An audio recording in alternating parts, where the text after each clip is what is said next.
E não vos amoldeis ao esquema deste mundo, mas sede transformados pela renovação da vossa mente, para que experimenteis qual seja a boa, agradável e perfeita vontade de Deus. Como saber a vontade de Deus? Este é o tema do Toque de Graça de hoje. Fique conosco.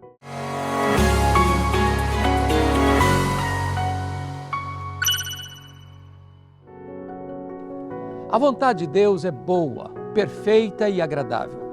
Mas como conhecê-la e experimentá-la? Como saber qual é o propósito específico de Deus para a nossa vida? Como saber que estamos no centro da vontade de Deus? Como saber se o que estamos fazendo é exatamente o que estabeleceu para nós? Como saber que estamos realizando os projetos do coração de Deus e não apenas os nossos próprios projetos? O apóstolo Paulo, em Romanos 12, 1 e 2, mostra-nos que o conhecimento da vontade de Deus é o resultado de um estilo de vida e não da investigação humana. Nós experimentamos a vontade de Deus à medida que vivemos os princípios estabelecidos pelo próprio Deus em sua palavra. No texto em tela, Paulo nos ensina 3 princípios para experimentarmos a vontade de Deus em nossa vida. Portanto, irmãos, exorto-vos pelas compaixões de Deus que apresenteis o vosso corpo como sacrifício vivo, santo e agradável a Deus, que é o vosso culto racional. Todos aqueles que foram eleitos por Deus Pai, remidos pelo Deus Filho e selados para a redenção pelo Deus Espírito Santo, devem se consagrar a Deus numa apresentação voluntária e cheia de devoção. As misericórdias de Deus nos motivam à consagração do nosso corpo a Deus. As misericórdias de Deus são a síntese de toda a obra da redenção. Nosso corpo foi comprado com o sangue de Cristo e transformado em habitação de Deus. Apresentamos a Deus não apenas as ofertas das nossas mãos, mas o nosso próprio corpo. Nosso corpo é objeto sagrado que apresentamos no altar de Deus.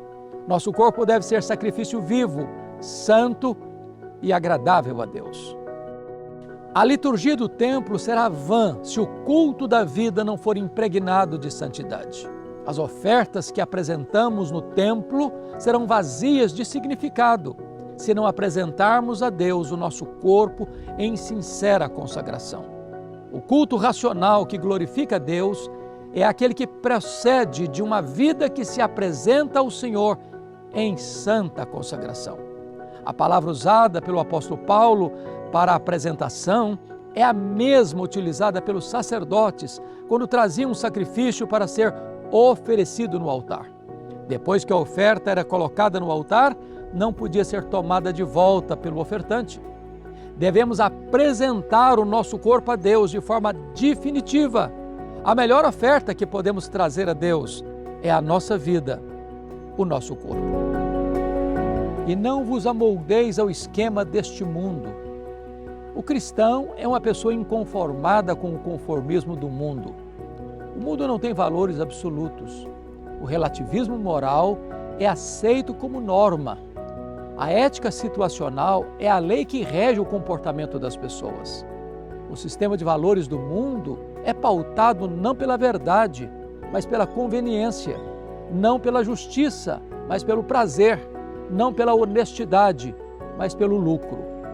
As pessoas vendem sua consciência por vantagens imediatas, burlam as leis e corrompem os tribunais por ganância. Elas praticam a violência e a imoralidade para satisfazer seus caprichos egoístas. Esse sistema de valores está em oposição a Deus e à sua palavra. Não podemos entrar nessa forma do mundo. O mundo está sempre mudando. O que era errado ontem se torna certo hoje. O que era vergonhoso ontem é aplaudido hoje. Não apenas os valores absolutos são desprezados, mas também invertidos. O mundo, no seu afastamento de Deus, chega a ponto de chamar a luz de trevas e as trevas de luz. Não podemos colocar o nosso pé nessa forma. Não podemos fazer parte desse esquema. Fomos desarraigados deste mundo tenebroso e agora somos a luz do mundo, o referencial para uma sociedade que cambaleia trôpega e sem direção. É digno de nota que a palavra conformação tem como raiz a palavra forma. Existem duas palavras gregas para forma: esquema e morfê. A primeira trata de uma forma que está sempre mudando, a segunda, de uma forma permanente. Esquema descreve uma forma externa, enquanto morfê fala da essência. A palavra usada para conformação é esquema. O mundo está mudando sempre. Sua ética é relativa e situacional. Seus valores não são absolutos. Por isso, não podemos entrar em sua forma, nem nos conformarmos com seus esquemas. Mas sede transformados pela renovação da vossa mente. A inconformação é o lado negativo da consagração e a transformação, o lado positivo. Não somos conhecidos apenas como o povo que diz não ao erro e ao pecado, mas, sobretudo, somos o povo que diz sim à verdade e vive uma vida positiva diante de Deus e dos homens. A transformação ocorre quando nossa mente é governada pela verdade. Essa transformação não é um arrebatamento emocional, nem uma experiência mística divorciada da urdidura da vida. Somos transformados à medida que temos a mente de Cristo. Somos transformados à medida que os valores absolutos da palavra de Deus norteiam a nossa mente, a nossa vida, a nossa conduta e os nossos relacionamentos. Podemos ser transformados porque temos um padrão absoluto, que é Jesus Cristo, nosso Senhor. Ele é o nosso modelo supremo, Ele é imutável. O mundo passa, os costumes mudam, os valores morais são corroídos pela decadência da sociedade, mas Jesus e Sua palavra jamais mudam. Por isso, quando seguimos as pegadas de Jesus, não apenas somos transformados, mas também nos tornamos instrumentos para a transformação de outros e assim experimentamos a boa, perfeita e agradável vontade de Deus. Vale dizer que a palavra transformação tem também a mesma raiz de conformação, só que a palavra grega não é mais esquema, mas morfê. Podemos ser transformados porque agora o nosso paradigma é perfeito e imutável. A vida cristã é uma caminhada de transformação até atingirmos a estatura do varão perfeito. Somos transformados de glória em glória na sua imagem.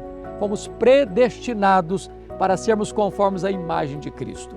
O projeto de Deus não é apenas nos levar para a glória, mas também transformar-nos à imagem do Rei da Glória.